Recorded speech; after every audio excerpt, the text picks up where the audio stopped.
Hello, everyone. Welcome to another episode of the Latte on the Cloud Cost, the podcast that guides you through the complex world of cloud cost optimization. I'm your host, Praneet Chandra, and every 2 weeks, we deep dive into strategies, tools, and best practices that helps FinOps professionals, engineering leaders, and DevOps team navigate the financial aspects of cloud computing.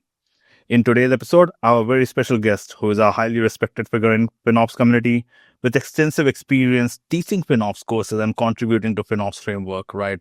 So not just another practitioner, somebody I call him OG of FinOps. Please welcome Ben Mora, FinOps lead at GitLab.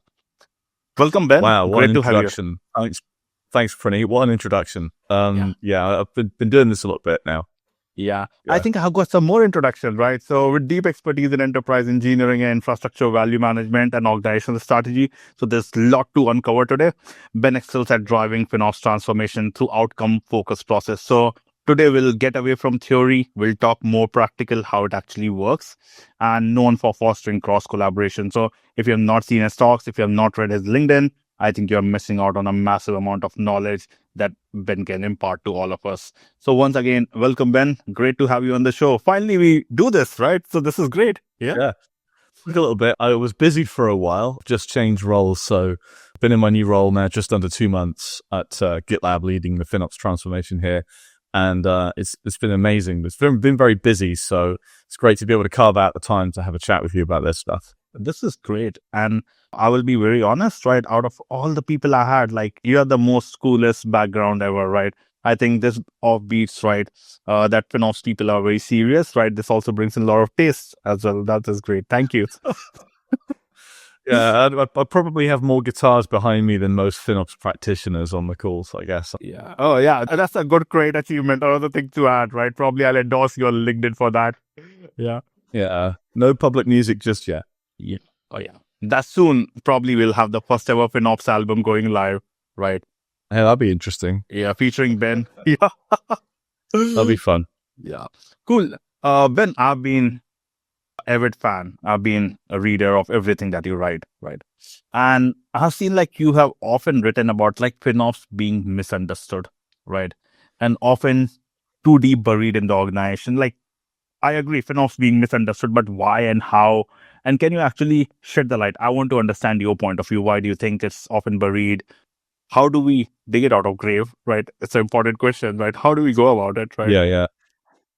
So, like, when I talk about it being misunderstood, and it often is, people focus on the symptom. They focus on the outcome of the situation that they put themselves into through whatever they've done, right? So they're like, well, the cloud bill's too high is what you hear most often, or what the vendors will what the service providers will say is, we will reduce your cloud spend. Okay, but actually, do you know what? That's not what it's for. A business is 3 things. It's money in, money out, and what's left over.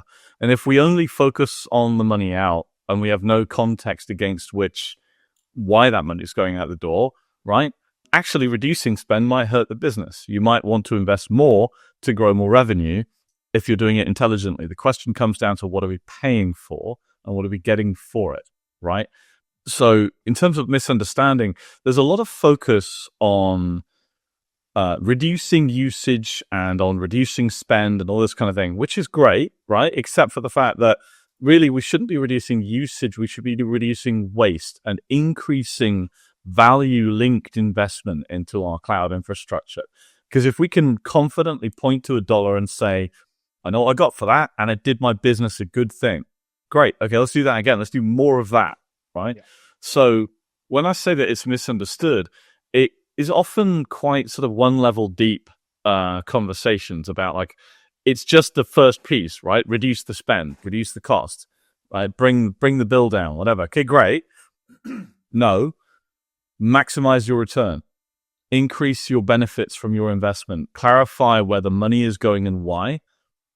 And get everybody around the context of what the business direction is, why we're doing what we're doing in cloud, and how we're going to get better at that, right? So that's the real direction. It's not, page 1 of the FinOps book, it's not about saving money, it's about making money.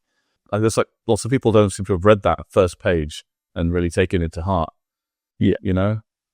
I think it just takes me back. I was talking to a CTO the other day, and I was like, he was like, same usual rhetoric, right? Hey, there's too much of cloud costs. I don't know why. And I was like, have you measured? What are you actually measuring against, right? Why do you have so much of cloud costs?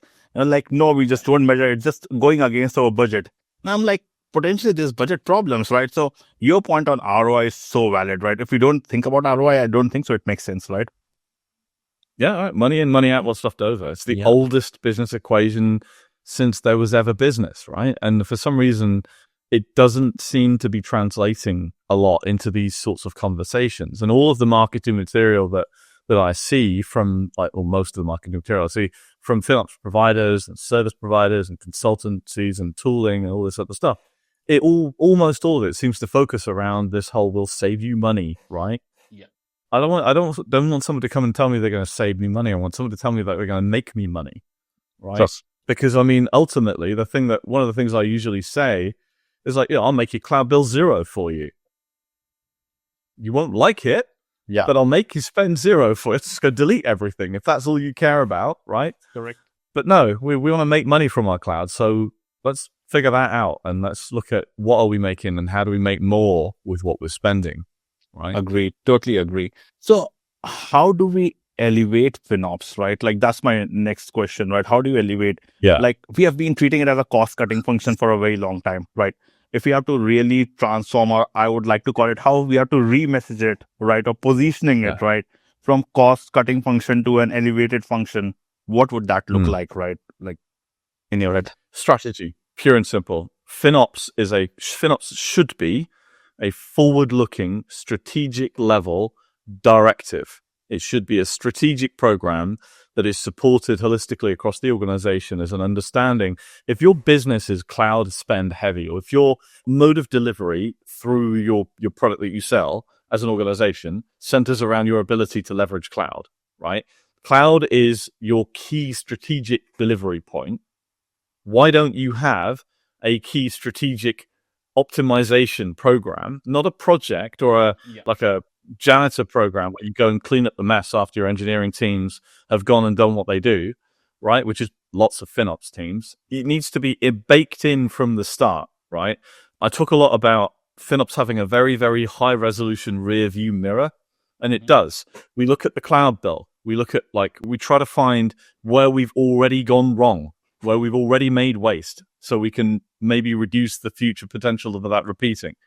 But if we have a strategic understanding at an organizational level of okay, well, how do we actually position ourselves so that we don't really need to go back and clean up the mess and burn cycles, going and resizing and all this other stuff, right?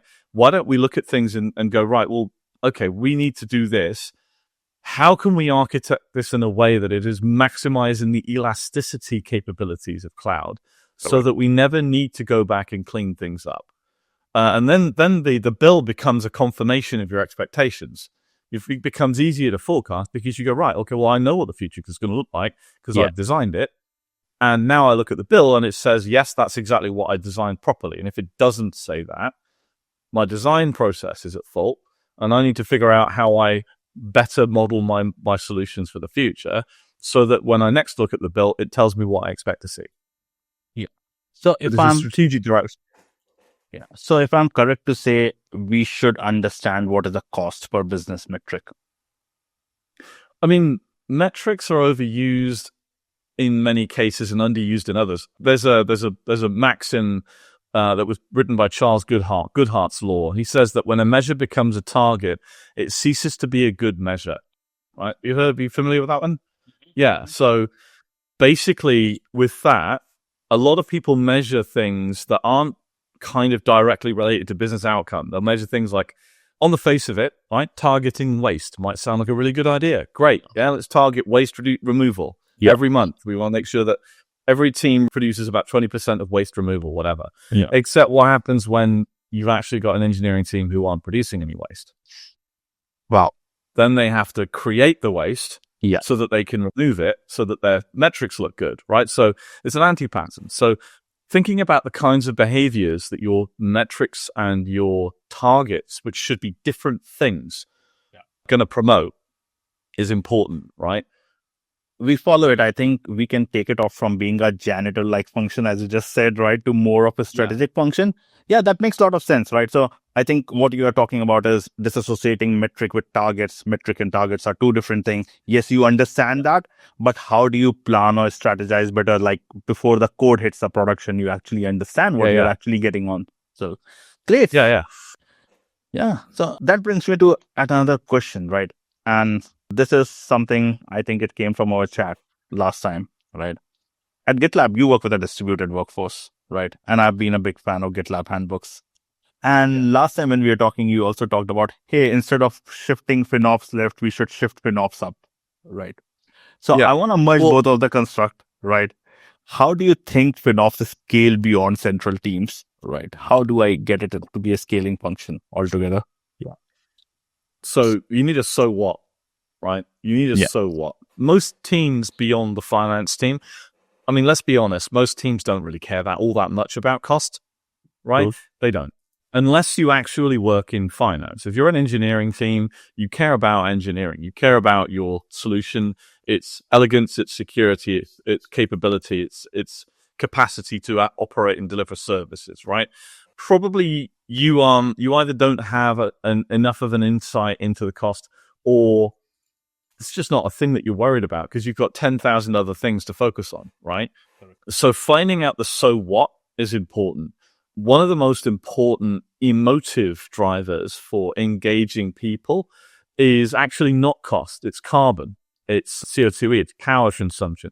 It's sustainability data, right? So if we parallelize that, which by the way, sustainability is one of the capabilities within the FinOps framework as well. So it's not an add-on. It's there. It's part of the structure, right? It's within optimize usage and cost.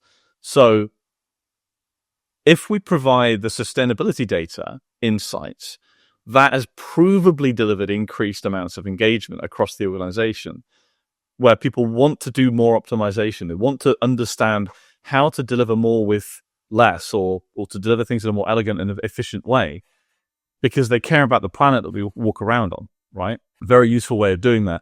The other thing as well is incentivization. I mean, it sounds daft, but like, if you could draw a clear, simple line between an engineering team achieving a significant reduced wastage level or a significant provable bit ROI sort of coverage, why not reward them?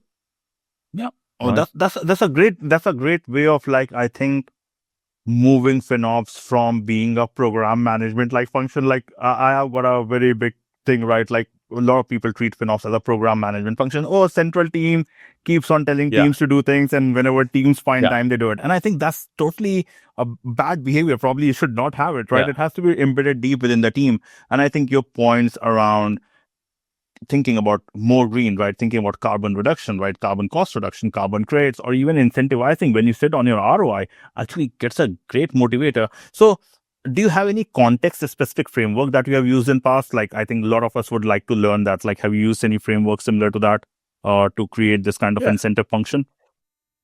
So you really need to be quite vocal about celebrating success, right? I mean, ultimately, people like recognition and they like acknowledgement. Yeah. And it maybe doesn't even need to be financial, but they like to be recognized and seen as successful and heroes in the organization, right? So whenever you do have a team that delivers on a bunch of FinOps work that they're trying to do, that maybe they're improving their visibility, they're getting their allocation better, they are improving their elasticity or whatever it is, right?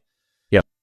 Recognize it publicly, right? Within the organization or even beyond it if you want to, you know, but like hold that team up and celebrate them, because then others will see that. Others will follow that example. So it's a cultural thing where you sort of say, well, look, such and such from this team has absolutely smashed it and has delivered these amazing results, and this is great. They're a hero, right? That kind of thing. Yeah. That's one thing. The other thing you do is gamifying and league tabling these things, not the bottom list. Can't stress that enough. Nobody wants to see a list of people who are the worst performers. It's not a good thing to do. It's culturally damaging. Yeah. I've seen it being created in the past. It doesn't help. But when you've got a list of like the top 5 or the top 3 teams or people or whatever, say this person's absolutely smashing it, they're at the top of the list and their name's in lights, that kind of thing. That's a great way to gain engagement. And then also doing things like fin hacks and gamify game days and things like that. So Steph Gooch from AWS used to do an amazing game day thing with FinOps. I don't know if she still does, but the AWS fin hacks events are great. Yeah. Brian McCumber's written a book about gamifying FinOps as well. There's a good piece to have a look at. There's lots of different ways. I mean, I know that there's other people in the UK and elsewhere who are building ways to gamify this solution, and those have proven to be really successful, and they start momentum going, right? What you, as a FinOps lead or as a FinOps sort of transformation person coming into an organization, it's like getting a rock rolling, right? Correct. The first of all, you're going to give it a really hard push, and it needs a lot of energy and effort. But once it's going, and it's really going, its momentum will carry it forward. Correct. Right? Because as soon as people realize the benefit they would derive from doing it, it grows itself.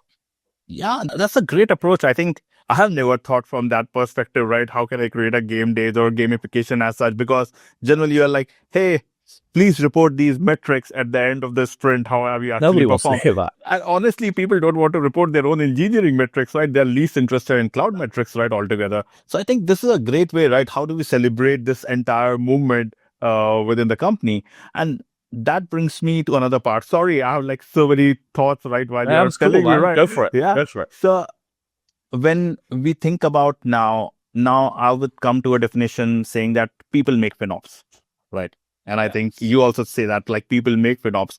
So imagine I start gamifying, right?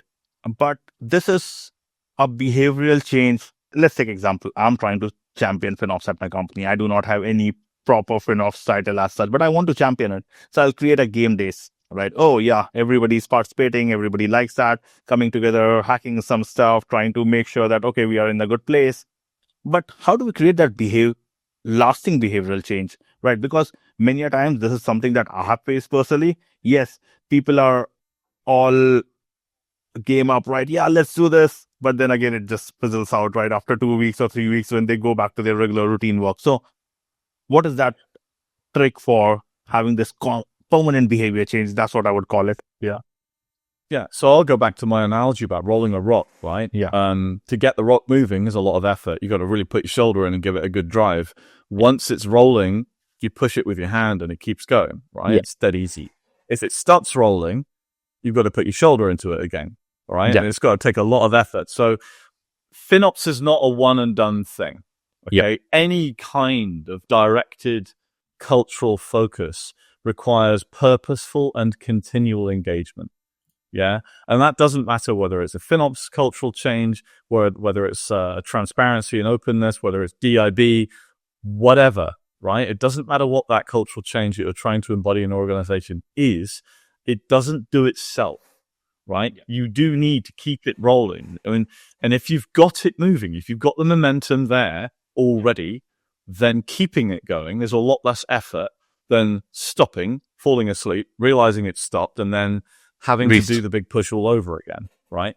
Yeah. So think of it that way, right? You're rolling a rock, and basically you've got to keep giving it a nudge and keep moving it forward every day.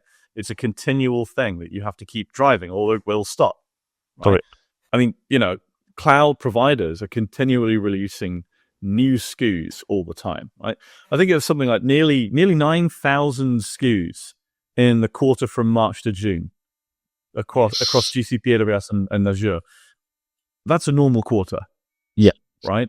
Like that's an incredible amount of new services, changed models, all this stuff. If you don't keep up with that alongside everything else, right?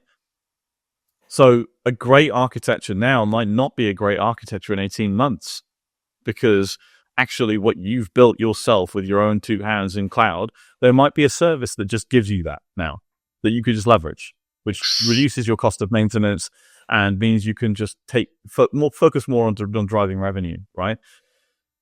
So understanding that not only is your culture needing to continually be fed, but also your understanding of what you're doing in cloud also requires continual maintenance and focus, right? Which is driven by the culture of continually understanding how we can be better, right? Totally so agree. That's kind of Yeah. In fact, I was working with my teams to build a new data report, and we realized that, hey, there has been more than 190 new different instance types and families, everything combined just on the compute service in AWS. I'm like, this is impossible for any team to really keep on improving their architecture, right? Unless they're really cautious about it, right? So I think, yeah, that's a great point, right? With 1,000+ these, how are you actually managing? And then if you don't have a strategy, I'm pretty sure you are going to lose a lot of money any given day, right? Yeah. And this is something I want to ask, right? Because I get this question from a lot of engineering leaders whenever I start telling them like, hey, how you should think about embedding this strategic planning, embedding thinking about like how your engineers do that. They generally tells me, hey, most of our engineers come with a single mindset, write better code. Right. Now we tell them, hey, you should also use better infrastructure, right? Improvement on infrastructure. But somehow it doesn't sail very well with them. So how do you think, right? What should be that way of engineering carrot apart from incentivizing, apart from thinking about your architecture lot before, your cloud architecture lot before, Yeah. and think more on around like, hey, I need to adopt this FinOps thinking, right? How do I create a definition of done, right, with FinOps as such, right? Do you think there's a space for it, first of all? Yeah. So first of all, I want to pick up on something you said. So write better code, build better infrastructure. Are they not both exactly the same thing in cloud? Because if you're doing infrastructure as code, Terraform, CloudFormation, whatever, then write better code is build better infrastructure, right? It's just understanding what your code is doing and the consequences of it, right? That's the one thing. The other thing is, in terms of like understanding what they're optimizing for, we already get engineers to care about security. Yeah. They care about that now. Most of them do, right? They should do. They definitely care about availability because they don't want to be disturbed if things break. Yeah. Right. So they're going to make sure there's no single point of failure and that there's all resilient architecture. They care about capacity, right? For the same reasons that they care about availability. Yeah. Right. So these are already things that kind of sit alongside value efficiency. The only difference is they don't have the clear insights and they don't have the clear accountability and ownership for these things, right? I mean, we've talked a bit about so what and why did they care, but okay, if they do care, but we don't enable them, and we don't support them with the right visibility, the right transparency and understanding of the consequences of their previous choices and the potential future choices, right? If we don't enable them with those visibilities, then it doesn't matter how much they care because they can't see, right? If we don't support these people with the power, with the autonomy to make the right choices, right? And abstract away the implementation sort of specificity and let the engineering teams who have the best context understand what the right solution is based upon their awareness of value and their ownership of it, right? So yes, we need to get the care, but we also need to support them in actually, once they do care, how they can do it, because there's nothing worse than having somebody who cares but is powerless. Exactly. So if I have to really summarize it, I need to give my engineering visibility. I need to give them autonomy in order to make better and right decisions, right? That's how I would like to sum it up, right? So all the engineering leaders, they're going to care, they're going to have the power, and they're going to have the eyesight. Yeah. So engineering leader, that's your cue. Visibility and autonomy. Are you doing it? If you're doing it. If you're not doing it, ping Ben. Ben can definitely help us out with that. I'm not a consultant anymore. Not anymore. Yeah, probably some pro bono stuff, Ben. Like, I think you can write about it. Probably you should not answer. I'm always happy to chat to people. Yeah. Great. Let me shift some gears, right, and get to the hottest topic of these days, generative AI. I finally say, AI has arrived. I started working on it like 2015 sometime, right, when I was at Gainsight, right? I started working at that point of time. And now I finally see, finally AI has arrived, right? And this is something that I am a little bit bored, right? AI for FinOps, FinOps for AI. I see it everywhere. It's been going a while now. Yeah. I do not see any concrete description on it, but like loosely vague use term at this point of time, right? So one question that I have is, we have been traditionally doing FinOps very well for regular compute, regular storage and everything. Now we are at a place where more and more models are coming, right? Every second day, some person comes on a stage and says that, oh, my new model is 10x better than everybody else's old model. Grok is trying to do this. DeepSeek is reducing the cost and everything. So with so many models and everything coming into picture, what should be our new behavior, right? Because this is all experimental territory. It's not like a regular computer storage territory. What should be our strategy as FinOps practitioners to think about it, right? What should be that mental model we should build out at this point of time? Yeah. So like, it's really new and it's really confusing, but it's also really not, because we have to ask the same questions that we've always asked, which is, I'm paying X, I got Y, how'd I do, right? Yeah. Now, quantifying that is hard, okay? I pay X per query or per token use for this model, Yeah. and Y per query per token use on this model. Correct. But this model gives me better answers, or I see less repeated queries from this model, or whatever. So looking at, like, are you using the right model that gives the least amount of repeat queries, the best amount of return, the fastest return, the lowest cost per query, whatever, right? And that's going to vary depending upon what your use case is, whether you're using the right model for that use case, whether there's a newer model that's better for that use case, whatever, right? But it comes down to the question of, I'm paying this. This is what I got for it.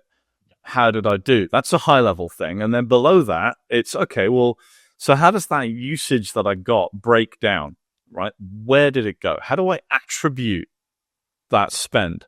Because the other problem is you can't tag AI spending like you could with a VM Exactly. or storage, right? You can't put labels on it easily. It's difficult to do natively, right? You can enrich it through. So if you know, for example, which of your cloud's components fired off that AWI query, you can back attribute that and figure out where that went, and you can start building your own logic. But natively, the providers don't give you the capacity to do that right now. All you get is number of tokens used and which model, Exactly, right? And when, and how long, right? And so especially you need to sort of one thing to add. Sorry, I'm breaking you in between, but one thing to add is, especially when right now all of my projects on AI world is really experiments. Nothing is actually hitting production with what I'm seeing. Yes, a lot of experiments, a lot of grand POCs, as I like to call it, all the AI agents. How do you think we should act? Like, should we be reactive? Should we be proactive? Like, hey, have this mental model work like this? Or like, okay, let's wait and watch and then play our part, right? Sorry, I had to cut you in between because this is something just came to my mind. Yeah. I think one of the challenges that you've got is that there's a bit of a lack of straight face test, right? Usually with any R&D proposal, with any sort of like a blue sky or whatever, green fields, whatever you want to call it. Yeah. I want to go with this shiny new technology that I don't yet fully understand. I want to go and spend a load of money to understand it and see what business value you can derive from it, right? Okay, great. So up until AI, those sorts of proposals receive quite a lot of scrutiny most of the time. Right. But it seems like AI seems to be now like this magic term that you can use in a proposal that automatically gets it approved. Right? It doesn't matter how bizarre the proposal is or how completely distant from business value that proposal is. Yeah. People are just going to use it because they don't know what they can do with it yet. So they want to go play with it and spend 50 grand of the company's money or more, a lot more, finding out what they can do with it. Right? So I think a lot more scrutiny is probably needed in looking at what a sensible use case actually is and vetting that out all the way through to like, what is the business outcome in measurable terms that we can derive from this outcome? Okay.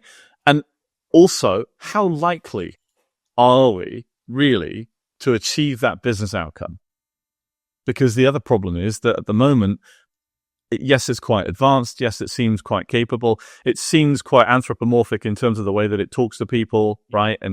But ultimately, it still hallucinates. Even models that aren't supposed to can do, right? Yeah. So let's look at it in terms of like, what's the realistic expectation of business model? Now, some implementations are super tight and super targeted and work really, really well. I'm not bashing it and saying nobody should use it. It's all daft and nonsense. There are implementations of LLM that do amazing things. Unquestionable, right? Yeah. My calendar, I manage my calendar using an LLM. It's great, right? It's brilliant. Yeah.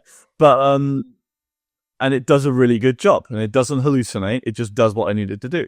There's some really good code assistant things with LLM. GitLab's Duo is actually pretty awesome. I am a terrible developer. Yeah. I'm an absolutely terrible programmer, and I was able to use it to do something interesting. So, if it can help somebody like me, it's pretty good. But in terms of like being able to do specific use cases, there are some really powerful cases out there for it. But there's also some terrible ones, right? And I would say that the ratio of terrible to good is probably about 100 to 1, possibly worse. Totally true. Totally true. Like, you would believe 2 weeks back, I was hosting a meetup in Hyderabad, India. And one of the person who actually works on a lot of racks and everything, he was like, hey, all of these models sounds really amazing. But they're just smart toddlers. They can't even figure out 8 minus 8.8 minus 8.11. And they will all give wrong answers at all the time. Number of R's in a strawberry. And then you feel like... I was thinking that one. And then I was like, hey, we are backing the entire future on the POCs that we really don't know the value about. And then we are also, as you said, hey, put the word AI into it and it is approved, right? Yeah. So I think at this point, our job is to be a lot more sincere towards this form factor to think about like, hey, how do we drive the value, right? And if there's no value, obviously... great experiments, but thank you. It's not really going to sail. Yeah. Oh, that's great. One of the best ways, like one of the best descriptions I give of AI, right? Which is, it's slightly petulant, but I think it's funny. Do you remember those old mobile phones where you would like, rather than an iPhone, you'd have a physical keyboard, you type the text message in, and it would give you a predictive text to get 3 choices of which word you want to put next in your message. Yeah. Right? Based upon what you've written. AI is basically that. Yeah. It's a predictive text model, right? From a 1990s mobile phone, just dialed up lots. Yeah, exactly. I call it a smart toddler. It just has learned the entire Oxford dictionary somehow and knows how to form the words and sentences. But right, you have to give it all the context, all the knowledge, how to behave, right? And that's very important. Thank you. This was enlightening. Going back to the FinOps and AI thing. Yeah. FinOps and AI. So you can use AI to do FinOps very effectively. Yeah. There are some things it's very good at, right? Pattern analysis, pattern matching and analysis, trend analysis, early warning, these sorts of things. Fabulous. Really, really good. There are some organizations out there right now using AI with some impressive results on FinOps solutions and insights and data. And doing the other way around, applying the FinOps principles to AI is also, there's loads of resources out there now on the Foundation website that are really useful. There's a bunch of really good talks about it at FinOps X this year in San Diego. It's all on YouTube.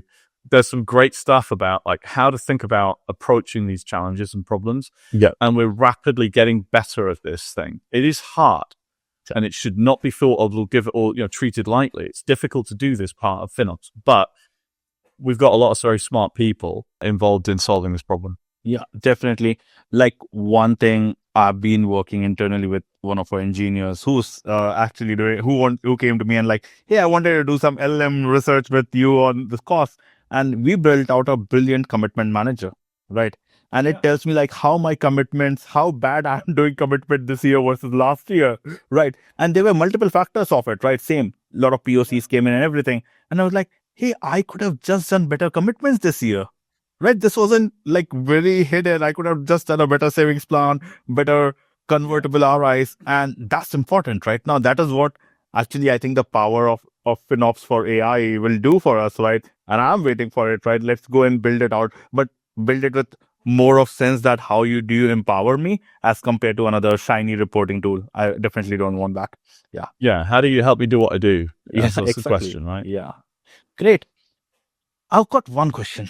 Right. And this is my favorite one, right? Most of the organizations I talk to, most of the CTOs I talk to, DevOps, FinOps people, they're all still sitting and assessing their last month's bill. Right. Great way to look at a report card, right? That's how I see. But they make their decisions looking at their last month's bill, right? They're still not moving to that real time value. And I think it also comes from AI, like, can AI do that for you, right?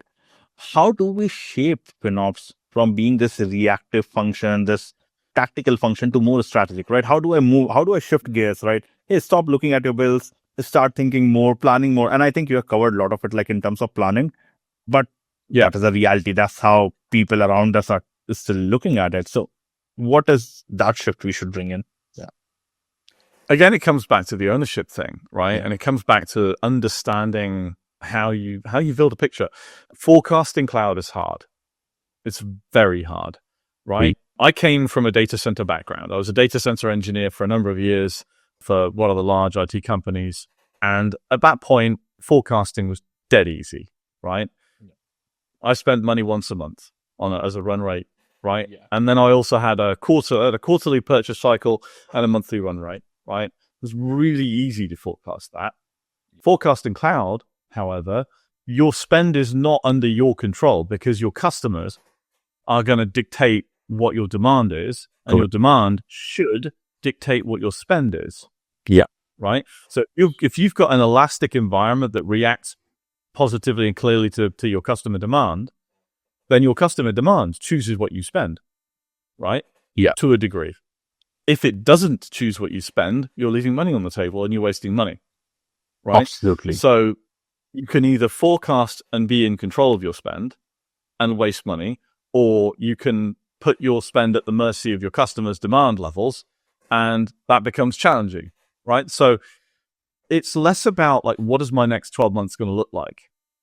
And more about like, what is my cost per delivery rate right now, right? Am I able to make 3x, 4x, whatever revenue for each transaction that I process with my customers, or some form of business metric value that I can use to say I'm delivering more value than I'm spending, and having that as a model going forward and using that to in conjunction with your projections about your customer growth, right? Yeah. So what does your order book look like? What does your customer usage of your platform profile look like? You know, are you about to bring out a new service that's going to be absolutely market killing, and you're going to wind up delivering a new solution that no one else has? Everybody's going to flock to you like droves. Yep. Or is your competitor just released something new, and suddenly people think that the shiny thing over there is better than yours, and they're going, right? What does the market say? What are your product plans? What's your customer usage look like, right? All of these factors are critical when you start having an elastic sort of demand-based spend model, yeah? Yeah. Which is great because it means we only spend money when we're earning money. Yeah. Yeah. Obviously, there's other business costs, people, right? Equipment, everything else. Those are fixed costs. But in terms of our delivery to our customers through our infrastructure, if we can create that direct relationship, that means that we don't leave money on the table. Forecasting that is hard, but not impossible. Correct. I've seen businesses, I mean, my previous sort of life as a consultant up until a couple of months ago, I spoke to some businesses that were able to forecast out 6 months out in the future with an accuracy of less than 0.5%. Oh, wow. On cloud. I know, right? Like that's impressive. The stat impressive. Right? Any business that can forecast anything to within 0.5% consistently, right? As well, consistently, year over year, between 1% and 0.5% accuracy budget versus actual, it's possible. It's very hard, but it's possible. You need some seriously strong chops from your finance team. You need great integration with your organization. You need good context. You need clear understanding of your roadmap and the impacts of that, all this stuff. But it is possible to do. It's just very difficult. Yeah. I think you remind me of a very interesting thing. I was talking to a large investment banking firm. The head of FinOps over there said that I think we are not able to get out of CapEx hangover. And that is what is causing the problem. We are so much thinking about data center CapEx hangover that we cannot think like cloud cost is OpEx. So we always want to run behind it and try to figure out. And he was telling his journey, right?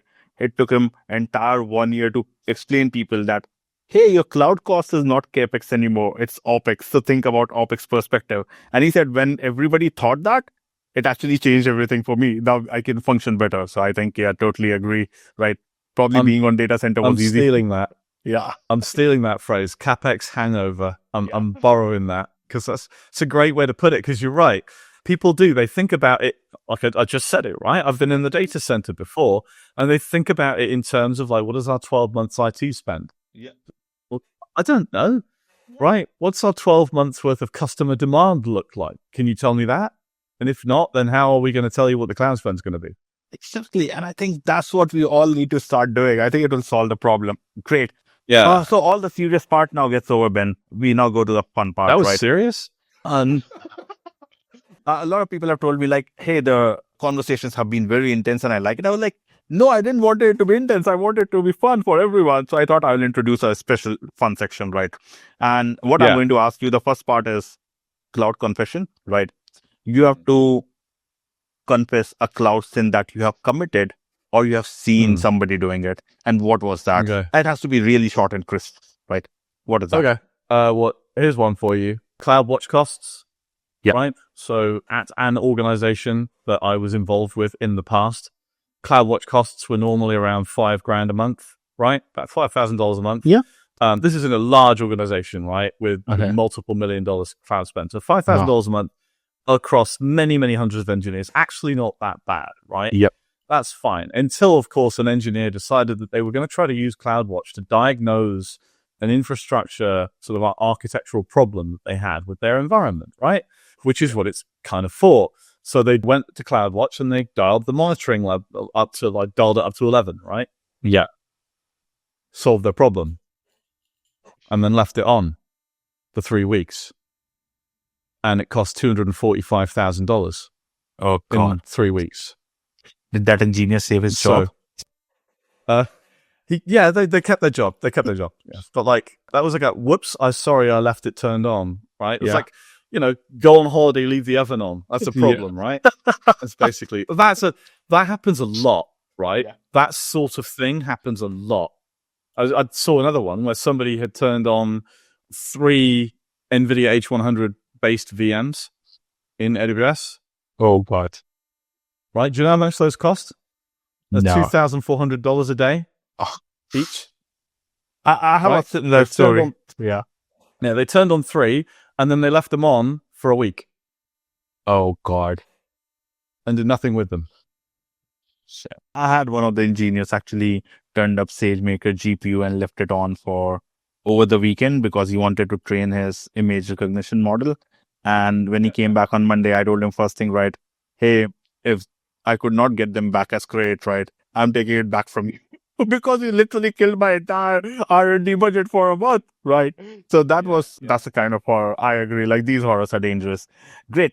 My next section is rapid fire, right? What I will do is I'll ask you 5 rapid fire questions and you have to answer with one word or a short phrase. RI or RI or SP? Both. Why? Use cases, depending on what you need to do. Great. One word for multi-cloud. Potentially good. 2 words, sorry. Potentially good. Yeah. Our favorite one, tagging, salvation or chaos? Again, both. Tagging is powerful if used properly, but it could potentially be moderately frustrating. Ask Joe Daly from the FinOps Foundation about tagging. Yeah. Most overrated FinOps buzzword. Oh, right sizing. Amazing. FinOps tooling, build versus buy. Bit of both, mostly buy. Great. Don't build something if you're not going to make any money from it. Right? If you're building something, make sure there's something you sell. Great. Finish the sentence. Cloud builds are getting more complex. Great. Oh, wow. You get 10 out of 10 marks. Great job, Ben. Right. But thank you. Thanks a ton for coming on to the show. It was long due and thanks to you. And we wish you all the best. So that was, folks, Ben, right over here, spilling all the secrets why he's called OG of FinOps, right? And I'm not kidding, right? And thank you, Ben, once again for it was lovely having you here. And yeah, it's a pleasure.